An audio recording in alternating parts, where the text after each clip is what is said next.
guys, so I've already tried putting this video up once already, and for some reason there was an error in it when it was trying to upload, so I'm going to try this again. So this video or vlog is going to be on the procedure that I just had done yesterday. So at 8 weeks pregnant, I found out, I went in for my regular prenatal appointment, the pap smear, all of that stuff. And 2 days later, I had gotten a phone call from my doctor saying that I had an abnormal pap. So she wanted me to come in and do a colposcopy.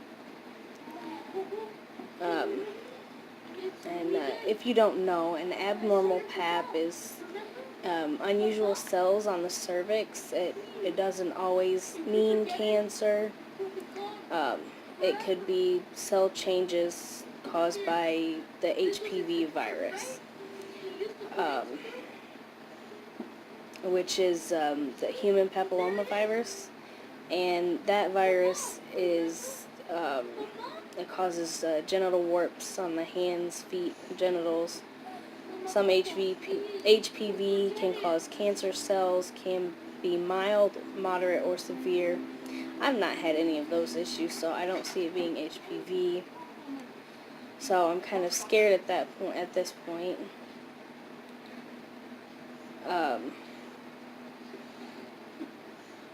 But then my doctor scheduled me for the colposcopy at 12 weeks.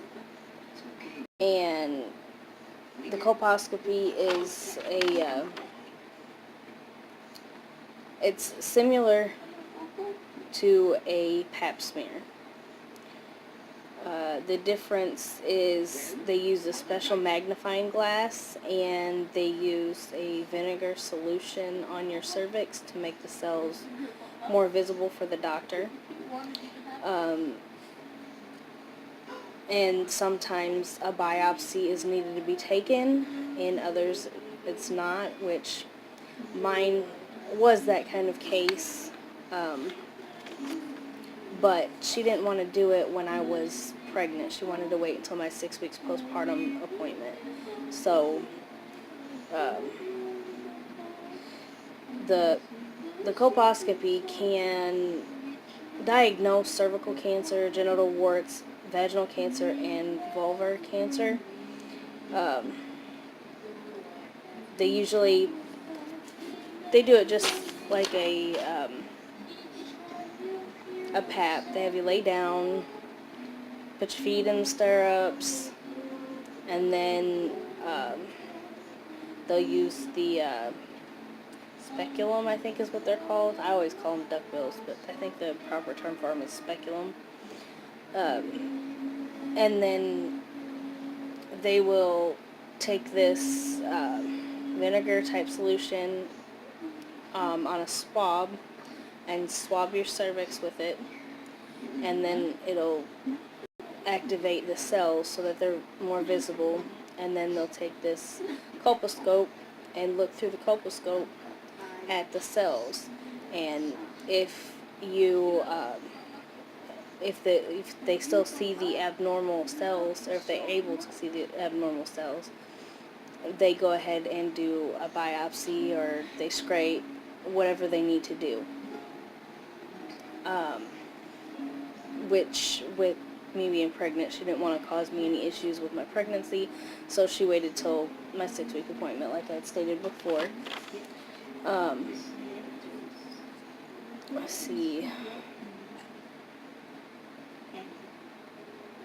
Okay, and if you ever have to have a colposcope or colposcopy done, it takes about 5 to 10 days for you to get your results back.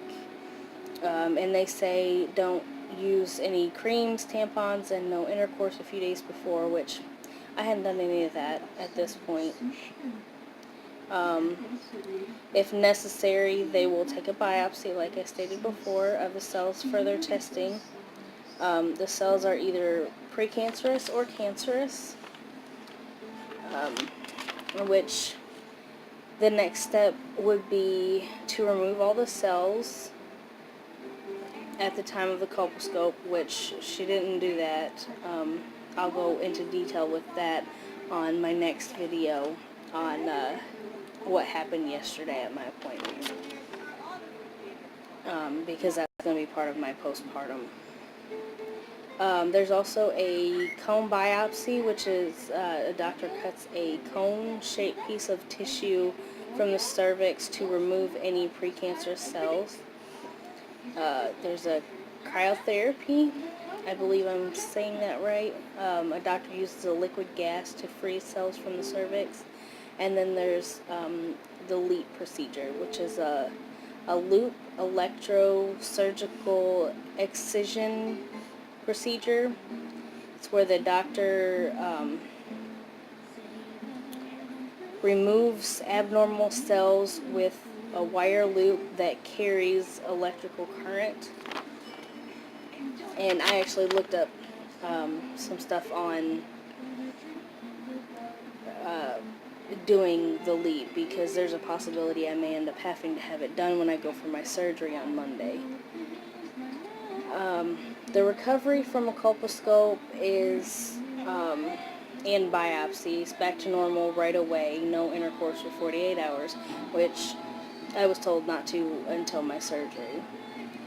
It says you may be sore, but complications are rare, and there is a chance that cells could come back. So, that is all that information. You can have issues with bleeding afterwards, cramping. I can't remember what else she named off, but there was several different things that she named off that can happen with just the colposcope, or the colposcopy. So, I think that's it for this video. If you have any more questions, I'll answer them the best I can. If I can't answer them, I will find the answers for you. So leave your questions down in the comments below. If you like this video, click the like button. If you'd like to see more videos from me, click the subscribe button. I'd be happy to have you join my channel. Thank you for watching. Bye.